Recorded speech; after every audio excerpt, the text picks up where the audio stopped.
প্রকৃতির এই রূপ দেখে হৃদয় ছুঁয়ে যায়।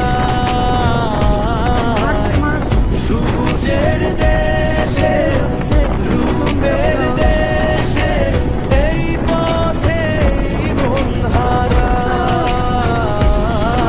এই বাংলা আমার প্রাণের দেশ, সবুজ শ্যামলে ভরা আমাদের এই দেশ। তাই আমি ফিরে আসি বারবার।